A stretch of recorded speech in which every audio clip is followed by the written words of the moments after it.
Hey guys, sorry, what's up? I know it's been a long time since I've made a video, and I've been pretty busy though, so I have a pretty good excuse as to why it took so long. About February, me and my girlfriend had twins, so I had to go ahead and take a break and make sure everything was good at home. And I took like a 3 week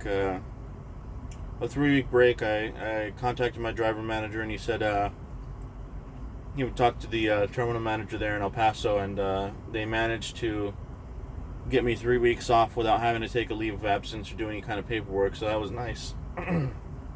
So I got to spend some time at home, see the kids, get some important stuff done, purchase a vehicle. So that's pretty cool. And then afterwards, I didn't get back until about the 7th or the 8th. So I got a bus ticket, went to a terminal in Albuquerque. Got to my truck. It didn't work. So then I had to spend the weekend in Albuquerque while the shop took a look at it. On Monday, I finally got back to my truck. Well, not the same truck that I was driving before, but I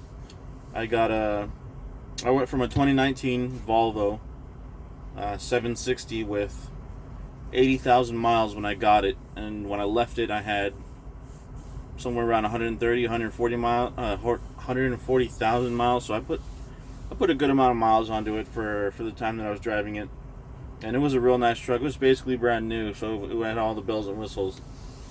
And I went from that to a 2016 Freightliner Cascadia with 400,000 miles on it.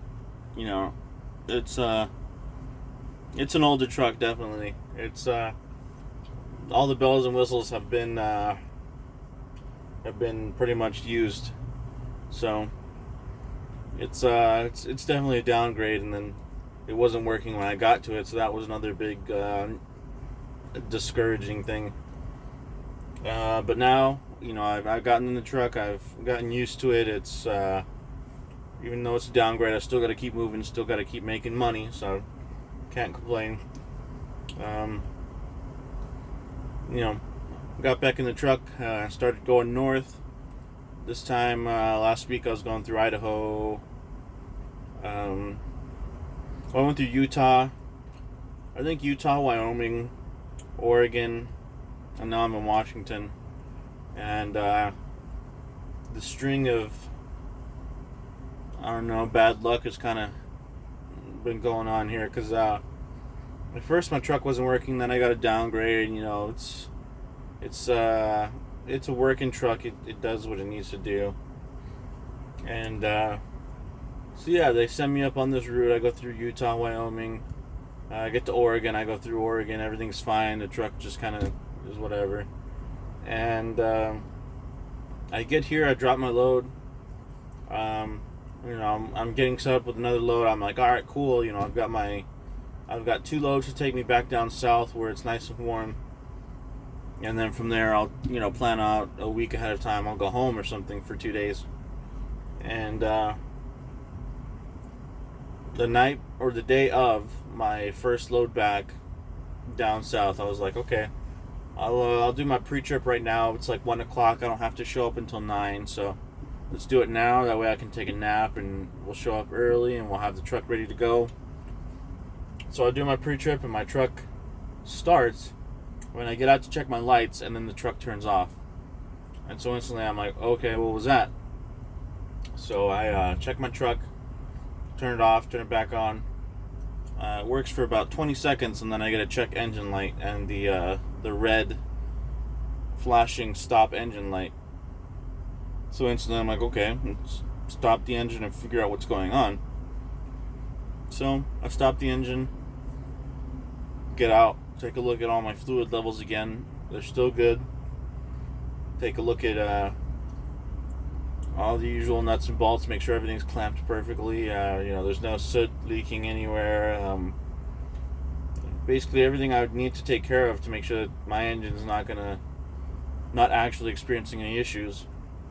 And so I call on road. They tell me that the truck is throwing a code for a coolant issue. They're saying that the coolant reads as, or the truck is telling them that the coolant operating temperature, or the temperature of the coolant is below operating temperature.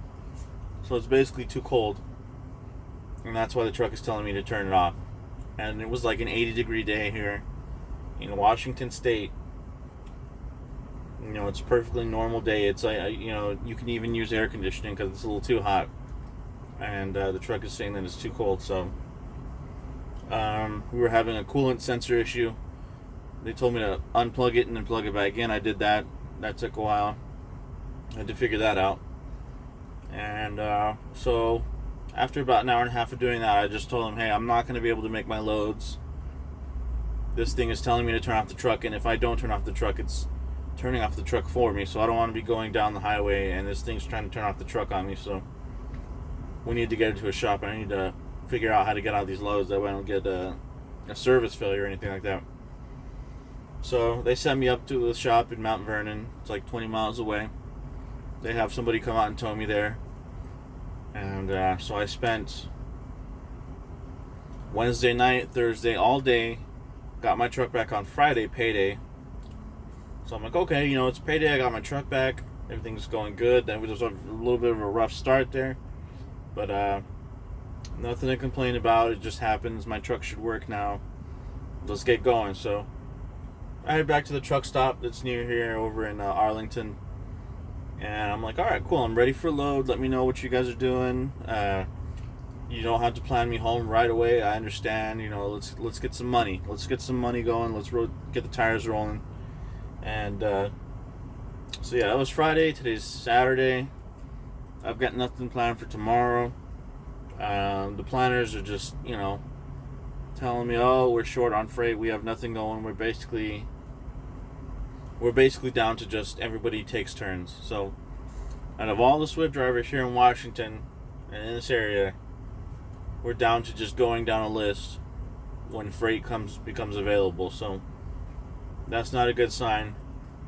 The last time I had to go through this was basically Christmas, all the way through New Year's, all the way up to probably the 11th or 12th of January, when it was just back to back. You know, you get a load and then you stop and then you wait 2 days for another load, and then you stop and then you wait 2 days for another load. I've never seen so many drivers at one terminal as I did in Los Angeles during those like 2 or 3 weeks. So not a good sign when that starts happening. So I'm a little bit annoyed right now. I'm a little bit salty that, you know, they send me all the way up here to this part of the U.S. and then all of a sudden there's no freight right when I get here and I'm trying to get the hell out. So